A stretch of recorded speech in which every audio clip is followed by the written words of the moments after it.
আমি আজ পর্যন্ত বাংলাদেশের কোনো আলেমকে, কোনো পীরকে নামাজ প্রতিষ্ঠার সঠিক ব্যাখ্যা শুনি নাই। চ্যালেঞ্জ, এই যে হচ্ছে, রেকর্ড হচ্ছে, এই রেকর্ড অনলাইনে যাবে, ওরা অনলাইন রেগুলার দেয়। আজ পর্যন্ত আমি শুনি নাই নামাজ প্রতিষ্ঠার সঠিক ব্যাখ্যা। সবাই আহলে সুন্নাত বলেন, পীর বলেন, আলেম বলেন, কওমি বলেন, সবাই যে ব্যাখ্যা দেয় অরিজিনাল ব্যাখ্যা ওইটা না। সবাই ব্যাখ্যা দেয় মসজিদে জামাতের সাথে নামাজ আদায় করা, ঠিক কিনা? নামাজ প্রতিষ্ঠা মানে মসজিদের জামাতের সাথে নামাজ আদায় করা। কিন্তু না, নামাজ প্রতিষ্ঠা মানে এটা না। জামাতের সাথে নামাজ আদায় নামাজ প্রতিষ্ঠা না। নামাজ প্রতিষ্ঠা কি?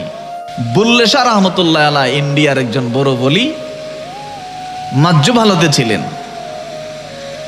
উনি একটা ঘাটলার পাশে বসা, এক লোক এসে ওযু করতেছে, ওযু হাত ধুইতেছে, মুখ ধুইতেছে, পা ধুইতেছে। তো পাগল বলতেছে, বুল্লে শাহ পাগল বলতেছে, মাজ্জু বলি। বুল্লে শাহ রহমতুল্লাহ আলাইহি বলতেছে, ভাই আপনি এইগুলো কি করতেছেন পানি দিয়ে? তুমি বুঝবে না পাগল মানুষ, এটা ওযু করতেছি। ওযু কেন করেন? তুমি বুঝবা না, পবিত্র হইতেছি। বলে কেন পবিত্র হইতেছেন? তুমি বুঝবা না, নামাজে দাঁড়াবো এই জন্য। নামাজে কেন দাঁড়াবেন? এত প্রশ্ন করো, নামাজ আল্লাহর সামনে দাঁড়াবো। নামাজ মানে আল্লাহর সামনে দাঁড়াবো। বুকে হাত দিয়ে বইলেন। আচ্ছা, মুখে বলার দরকার নাই, আপনি নিজের বলেন। মোটামুটি আজকে সারাদিন তো শেষ, এশা সহ 5 ওয়াক্ত গেছে। 5 ওয়াক্তে যারা নামাজ পড়েন নাই তাদের কথা তো আর কি বলবো, আলোচনার বাইরে। যারা পড়েছেন, 1 সেকেন্ডের জন্য আপনার মনে এই চিন্তা কি আসছে যে আমি আল্লাহর সামনে দাঁড়াইছি?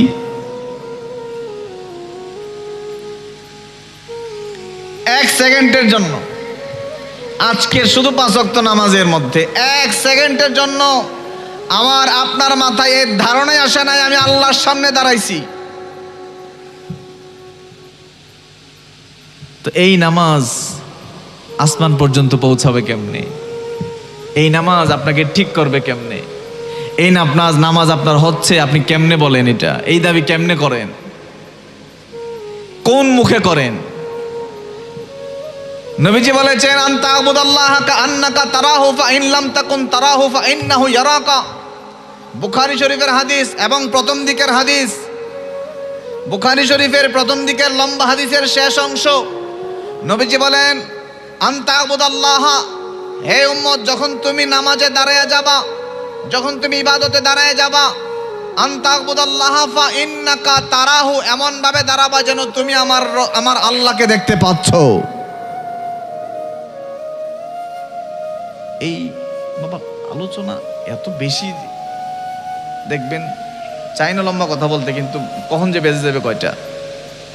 এই আয়াতে হুজুররা ওয়াজ করে আল্লাহর সামনে দাঁড়াইছি, না এটা পরের কথা, আগের কথা ভিন্ন। 1 নম্বর কথা এটা না। 1 নম্বর কথা হইল নামাজে দাঁড়াইলে আল্লাহ দেখা যায়। এই কথা এটা প্রমাণ করে। কাআন্না নিশ্চয়, কা মানে তুমি, তারা তুমি দেখতেছো, হু মানে আল্লাহকে, নিশ্চয় তুমি আল্লাহকে দেখতে পাও। তার মানে নামাজে দাঁড়াইলে আল্লাহরে দেখা যায়।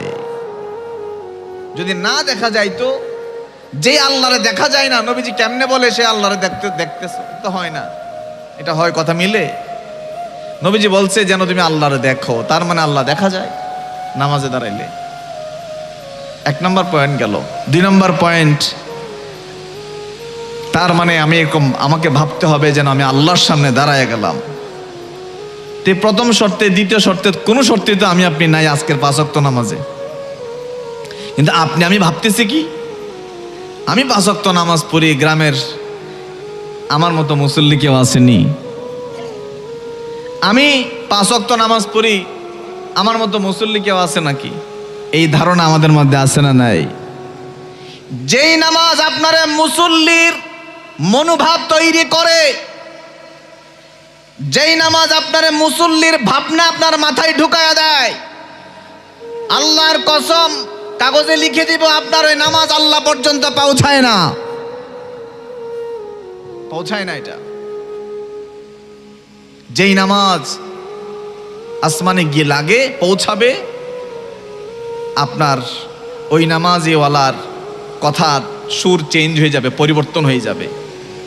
সে নিজের মুসল্লি দাবি করবে না, সে বলবে চেষ্টা করি কিন্তু পারি না, চেষ্টা করি একটু কিন্তু পারি না। যদি কেউ জিজ্ঞেস করে তাহলে, কিন্তু নিজ থেকে তো প্রশ্নই আসে না। কান্নাকা তারাহু, নবীজি বলছেন তুমি যেন আল্লাহরে দেখতে পাও। ফাইন লাম তাকুন তারাহু ফাইন্নাহু ইয়ারাকা, যদি না দেখো মত এটা ভাইবো আমার আল্লাহ তোমারে দেখতেছে, আমার আল্লাহ তোমার সামনে আছে, আমার আল্লাহ তোমার সামনে আছে। তো পাগল বুল্লেশা বলতেছে নামাজ কি? ওই লোক বলে নামাজ হচ্ছে আল্লাহর সামনে দাঁড়াবো গিয়ে, আল্লাহর সামনে দাঁড়াবো গিয়ে। এবার পাগল বলতেছে পানি দিয়ে হাত পরিষ্কার করলা, পুকুরের পানি দিয়ে চেহারা পরিষ্কার করলা, পুকুরের পানি দিয়ে পা পরিষ্কার করলা, হাত হইল পরিষ্কার, মুখ হইল পরিষ্কার, পা পরিষ্কার হইল। এই হাত পা পরিষ্কার করে তুমি আল্লাহর সামনে, তোমার আমি তো দেখতেছি তোমার সিনার ভিতরে কলবের মধ্যে দুর্গন্ধ ময়লা নোংরা, এই দুর্গন্ধ ময়লা নোংরা হৃদয় নিয়ে কলব নিয়ে আল্লাহর সামনে কেমনে দাঁড়াইবা? লজ্জা লাগতেছে না তোমার?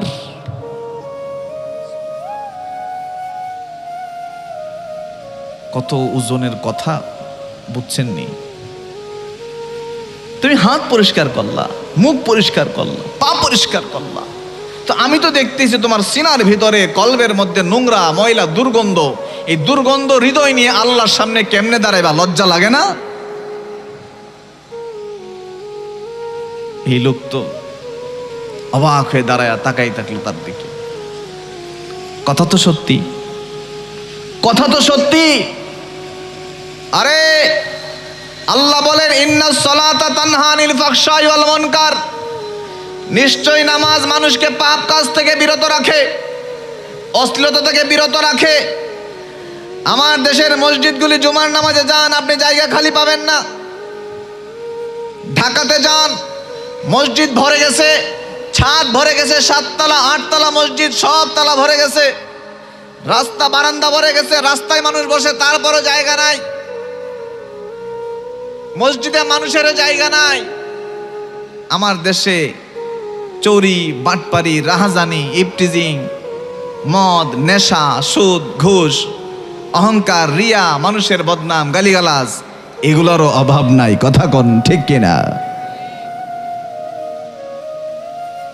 তো দুই রকম তো হইতে পারে না, দুই রকম তো হতে পারে না। আল্লাহ বলছেন নামাজ মানুষকে এগুলো থেকে বিরত রাখে, কিন্তু নামাজও পড়তেছি, ওজনেও কম দিতেছি, নামাজও পড়তেছি, গালিও দিতেছি, নামাজও পড়তেছি, মিথ্যাও বলতেছি। কারণ কি? কারণ এই নামাজ নামাজই হয় না। এই নামাজ আমি আজ পর্যন্ত বাংলাদেশের কোনো আলেমকে, কোনো পীরকে নামাজ প্রতিষ্ঠার সঠিক ব্যাখ্যা শুনি নাই। চ্যালেঞ্জ, এই যে হচ্ছে, রেকর্ড হচ্ছে, এই রেকর্ড অনলাইনে যাবে, ওরা অনলাইন রেগুলার দেয়। আজ পর্যন্ত আমি শুনি নাই নামাজ প্রতিষ্ঠার সঠিক ব্যাখ্যা। সবাই আহলে সুন্নাত বলেন, পীর বলেন, আলেম বলেন, কওমি বলেন, সবাই যে ব্যাখ্যা দেয় অরিজিনাল ব্যাখ্যা ওইটা না। সবাই ব্যাখ্যা দেয় মসজিদে জামাতের সাথে নামাজ আদায় করা, ঠিক কিনা? নামাজ প্রতিষ্ঠা মানে মসজিদের নামাজে জামাতের সাথে নামাজ আদায় করা, কিন্তু না না, নামাজ প্রতিষ্ঠা মানে এটা না। জামাতের সাথে নামাজ আদায় নামাজ প্রতিষ্ঠা না। নামাজ প্রতিষ্ঠা কি? নামাজ প্রতিষ্ঠা কি এটাই আমি জানি না, আপনি জানেন না, তা কেমনে প্রতিষ্ঠা করব? জানি না, প্রতিষ্ঠা করবোটা কেমনে? তাহলে রাস্তায় চিনি না। নামাজ প্রতিষ্ঠা, বাবা ওয়াজ লম্বা হবে, বুঝতেছি না যাবো কিনা, ভিতরে ঢুকবো কিনা। বাবারা ভাইরা, আপনি 60 বছর 70 বছর আপনি একজন মুসলিম, আমি যদি জিজ্ঞেস করি বাবা হিসাবে আপনার দায়িত্ব কি, আপনি বলবেন আমি বাবা মানে আমি সন্তান লালন পালন করব, ঘরের দেখাশোনা করব। মা আপনার দায়িত্ব কি? সন্তান জন্ম দিব, খাওয়াবো, পড়াবো, স্বামীর সেবা করব, ঘরের গৃহস্থালী কাজ করব। আমি যদি বলি কৃষক ভাই আপনার কাজ কি? খেতে পানি দিব, জমি ধান চাষ করব। ব্যবসায়ী ভাই আপনার কাজ কি? কাপড় বিক্রি করব, কাপড় কম দামে কিনবো, একটু লাভ করে বিক্রি করব। যার যার দায়িত্ব স্পষ্ট, কোনো ভেজাল নাই। আমার জিজ্ঞেস করলেন, স্যার আপনার কাজ কি? আমি ক্লাসে পড়াই, পরীক্ষা নেই, খাতা দেখি, গবেষণা করি, আর্টিকেল ছাপাই, আমার কাজ এটা। যার যার আলাদা, সব ঠিক আছে। আমি যদি বলি as a Muslim what is your duty, একজন মুসলিম হিসেবে আপনার কাজ কি? একজন মুসলিম হিসেবে আপনার কাজ কি? বাবারা, ভাইরা, একজন মুসলিম হিসেবে আপনার কাজ কি? আমার ধারণা 5% মানুষ অরিজিনাল উত্তর দিতে পারবে। 5% মানুষ, 5% মুসলমান। ইমানদার মুসলমান এক নয়। আল্লাহ বলেছেন, ইয়া আইয়ুহাল্লাযিনা আমানু, হে ইমানদারেরা।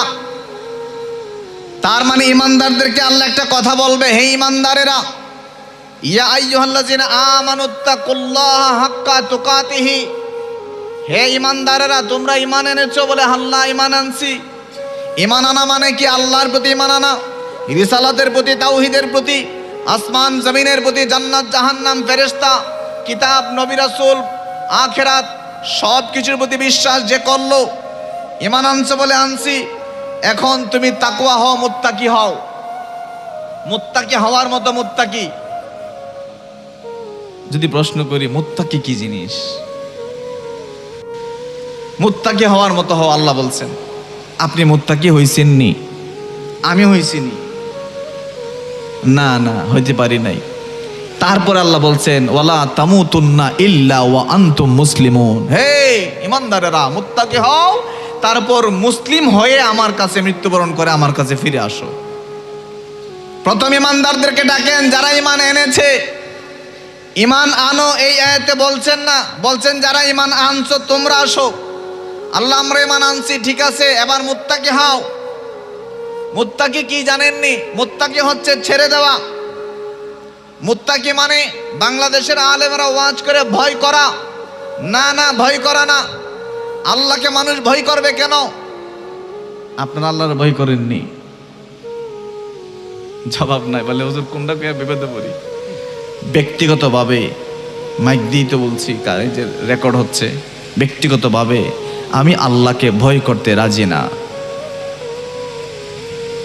আল্লাহকে ভয় করতে আমি রাজি না। এবার এই তাকওয়া বা ইত্তাকুল্লাহর শাব্দিক অর্থ দিক দিয়ে আমার কাছে আসেন, অথবা পারিভাষিকভাবে আসেন, কোনোটাই এখানে ভয় নাই, ভয়ের কোনো কথাই নাই। কিন্তু হুজুররা কেনই ভয় বানাইছে আমি জানি না। আমি টিভিতেই কথাগুলো বলছি, আমার লেখনীতেও আছে। আমি আল্লাহকে ভয় করব কেন? মাকে কি আমি ভয় পাই না ভালোবাসি? মাকে আমি ভয় পাই না ভালোবাসি? আমার সন্তান আমাকে ভয় পাক, এটা চাওয়াটা ঠিক হবে? নাকি আমার সন্তান আমাকে মহব্বত করুক, জান প্রাণ দিয়ে প্রেম করুক, এটা আমি চাইব? আরে ভয় তো দূরে সরায় দেয়। বদরের যুদ্ধে সাহাবীরা, উহুদের যুদ্ধে সাহাবীরা আল্লাহ তার রাসূলরে ভয় পেয়ে গিয়ে জীবন দেয় নাই, মহব্বতে প্রেমে পইরা জীবন দিয়ে দিছে। ভয়ে জীবন দেওয়া যায় না, প্রেমে জীবন দেওয়া যায় একবার না, দুইবার না, 1000 বার। আমরা আল্লাহকে আমার সাথে ভয়ের সম্পর্ক নিয়ে আসছি, অথচ আল্লাহ বলতেছেন আলহামদুলিল্লাহি রাব্বিল আলামিন আর রহমানির রহিম। দেখেন সূরা ফাতিহা তো পড়েন, সূরা ফাতিহা আল্লাহ কি বলছে দেখেন, আল্লাহ তার পরিচয় দিচ্ছে।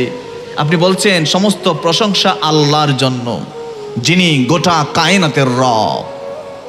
এই সূরা ফাতিহার প্রথমে আপনি এমন একজন রবের, এমন একজনের পরিচয় দিচ্ছেন, প্রশংসা করছেন। সমস্ত প্রশংসা তার। এই সমস্ত প্রশংসা তার যে বলছো কার? বলে তিনি এমন রব, রাব্বুল আলামিন, যিনি সমস্ত কায়নাতের পালন কর্তা। রব মানে যিনি খাওয়ায়, পড়ায়, বাঁচায়, মারা, এই সব যিনি করেন তাকে রব বলে। আপনি বললেন সমস্ত প্রশংসা তার। আরে কার? বলে যিনি গোটা কায়নাতের পালনকারী, পালন করে তিনি। বলুন সুবহানাল্লাহ। তাই নাকি? রবের প্রশংসা করতেছো, যিনি সবকিছু খাওয়ায় পড়ায়, তো তার আর পরিচয় কি? তিনি কে আসলে? তার পরিচয় হচ্ছে আর রহমানির রহিম। এ বান্দা, তার পরিচয় হচ্ছে তিনি বড় দয়ালু এবং দয়াবান। তিনি বড় দয়ালু এবং দয়াবান, তার পরিচয় আপনি দিচ্ছেন, শুনছেন দয়ালু এবং দয়াবান। ও তাই নাকি? প্রশংসা কার করলা? বলে রবের। কিসের রব? গোটা কায়নাতের রব। তার আর পরিচয় কি? তিনি দয়ালু দয়াবান। ও তাই নাকি? তিনি দয়ালু দয়াবান, তো তিনি কি করবেন আমার সাথে? সে দয়ালু আল্লাহ। বলে মালিকি ইয়াউমিদ্দিন, দয়ালু আল্লাহ হাসরের মাঠে আমার বিচার করবেন। যিনি বিচার করবেন তিনি দয়ালু। যিনি দয়ালু দয়াবান তিনি হাসরের মাঠে আমার বিচারের মালিক হবেন। আপনি বুঝছেন কথা? তো যিনি দয়ালু, আগে তার পরিচয় দিচ্ছে তিনি দয়ালু, তারপরে তিনি বলছেন আমি তোমার বিচার করব। তো দয়ালু আল্লাহর বিচার আমরা দয়া আশা করতে পারি কি পারি না? বিচার কি করবেন এই কথা বলার আগে তিনি বলছেন আমি দয়ালু, তার পরিচয় তিনি দিচ্ছেন আমি দয়ালু দয়াবান রহমান রাহিম, তারপরে বলছেন আমি বিচার করব। তো বিচার কে করবেন? হাকিম কে? তার পরিচয় কি? তিনি দয়ালু এবং দয়াবান। তো যিনি এত দয়ালু এত দয়াবান, আপনি মায়ের পেটে ছিলেন, মায়ের পেটে মা যখন আপনার খবর রাখার সুযোগ নাই, পেটে যখন ছিলেন তিনি মা আপনাকে খাওয়ানোর সুযোগ নাই, পড়ানোর সুযোগ নাই, আল্লাহর উপর ছেড়ে দিচ্ছে, পেটে যেমনি আছে এমনি, তখন যিনি খাওয়াইতেন তিনি আল্লাহ। তো মায়ের পেটে যখন মা আপনার আদর করতে পারার সুযোগ নাই, তৈরি হয় না, তখনও যিনি আপনাকে মায়া করেন সেই রব। ঘুমায়া গেছেন রাতে খেয়ে, খাওয়ার পরে পেটের ভিতরে যে মেশিন এটাকে আপনার প্রসেস করে ভিটামিনগুলো সারা শরীরে পৌঁছায় দিয়েছে। কোনো আওয়াজ আছে পেটের খাবারের? কোনো আওয়াজ নাই। কেন? আল্লাহ আওয়াজ ছাড়া মেশিন দিছে লিভারে, যেন বান্দার ঘুমের ডিস্টার্ব না হয়, ঘুমের যেন ডিস্টার্ব না হয়। সারা রাত আপনি ঘুমায় আছেন, আল্লাহ আপনার পেটের ভাত হজম করাইছে। ঘুমায় আছেন, 1 মিনিট নাকটা বন্ধ করে দেখেন তো বাঁচেন কিনা। 1 মিনিট নাক মুখ বন্ধ করে দেখেন বাঁচেন কিনা। ঘুমায় আছেন তো 7 ঘন্টা 8 ঘন্টা, কই আপনার তো খবর নাই। কিন্তু আপনার এই নিঃশ্বাস যিনি নিজে দায়িত্ব নিয়ে একবার নাক দিয়ে ভিতরে ঢুকাইছে আবার বের করছেন, তিনি হচ্ছেন যিনি বলেন ওয়া ইন্নী লাগাফফার লিমান তাবা। তুমি 80 বছর গুনাহ করছো, অসুবিধা নাই, একবার তাওবা করো, ফিরে আসো। আরে তাওবার অর্থই তো জানি না আমরা। তাওবা মানে আমরা মনে করি তওবা, না না, এটা তওবা না। তওবা মানে ফিরে আসা। তওবার শাব্দিক অর্থ হচ্ছে ফিরে আসা, ইউটার্ন করা। ধরেন আপনি আপনার ছেলে ধরেন সিনেমা হলে যাইতেছে, আপনি ডাক দিলেন বাবা যাইস না, হে যদি মুখটা মাথা ঘুরাইয়া ফেলে, ঘুরে আপনার দিকে রওনা হয়, এটাকে বলে তাওবা। মানে একদম ইউটার্ন করে ফিরে আসা, উল্টা দিকে ঘুরে ফিরে আসা। বান্দা 80 বছর দুনিয়ার পিছনে ছুটছে, 80 বছর পরে মনে হয়েছে না রাস্তা তো এটা না, সে যখন ফিরে আসবে আল্লাহর দিকে, এটা হচ্ছে তাওবা। আল্লাহ বলেন বান্দা তুই একবার ফিরে আয়, ওয়া ইন্নী লাগাফফার, অবশ্যই আমি তোমারে ক্ষমা করে দিব। 80 বছরের গুনাহগারকে আল্লাহ নিশ্চয়তা দিচ্ছে ক্ষমা করে দিব। সেই রহমান, সেই রাহিম, দয়ালু আল্লাহর সাথে আমার ভয়ের সম্পর্ক হবে? আমি তো তার সাথে প্রেম করি শেষ করতে পারবো না, আমি তো তাকে ভালোবেসে শেষ করতে পারবো না, আমি তো তাকে মহব্বত করি 1000 বার জীবন দিয়ে শেষ করতে পারবো না। আরে ভয় তো দূরত্ব সৃষ্টি করে, ভয় তো আতঙ্ক সৃষ্টি করে, ভয় তো পার্থক্য সৃষ্টি করে, আর মহব্বত প্রেম তো কাছে টানে, ভালোবাসা কাছে টানে। মহব্বত এবং প্রেমে 1000 বার হেসে খেলে সাহাবীরা যেমনি জীবন দিয়েছিল এরকম জীবন দেওয়া যায়। সংক্ষেপে বলেছি বাবা, ব্যাখ্যাটা খুব লম্বা করে দেই নাই। আল্লাহ বলেন ইয়া আইয়ুহাল্লাযিনা আমানুত্তাকুল্লাহ হাক্কা তুকাতিহি, তোমরা মুত্তাকি হও। মুত্তাকি মানে ছেড়ে দাও আমার মহব্বতে, আমার প্রেমে, আমার অপছন্দের সব ছেড়ে দাও। এরপরে বলছেন মুসলিম না হয়ে মৃত্যুবরণ করিও না। এখন আমি আপনাকে বললাম আল্লাহর এই আয়াত অনুযায়ী আপনারা মুসলমান হইছেন নি? আমি যদি এই প্রশ্ন করি, আল্লাহ বললেন ইমানদারদেরকে মুসলিম না হয়ে মৃত্যুবরণ করিও না। ভাইয়ের আমার, এখন আপনার ইমানদার, কোনো সন্দেহ নাই। ইমানদার মানে বিশ্বাস করা, আপনারা বিশ্বাস করেছেন, এতে কোনো সন্দেহ নাই। কিন্তু এখন যদি বলি মুসলমান হইছেননি, থেমে যাবেন। কেন থেমে যাবেন? কারণ মুসলমান কি জিনিস না আমাকে কেউ শিখিয়েছে, না আপনাকে কেউ শিখিয়েছে। মুসলমান কি জিনিস আসলে, কাকে বলে মুসলমান, কি করলে হয় মুসলিম? এ যুবক, 15 বছরের 17 বছরের এই মাহফিলে যারা আছো, বলো তো তুমি কেন মুসলমান? তুমি মুসলমানিত্ব কি কখনো ভাবনা মাথায় ঢুকছে? ঢুকে নাই, কখনো ঢুকে নাই। আপনারা যারা 60-70 বছরের আছেন, কখনই ভাবনা আসছে যে আমি মুসলিম হয়েছি কিনা? মুসলমানিত্ব এই পাঞ্জাবির নাম না, মুসলমানিত্ব এই দাড়ি টুপির নাম না। আমরা দাড়ি টুপি পাগড়ি পাঞ্জাবি হইলে মনে করি উনি বড় আলেম। আরে আলেম কি জিনিস? আলেম কাকে বলে? আলেম মানে জ্ঞানী।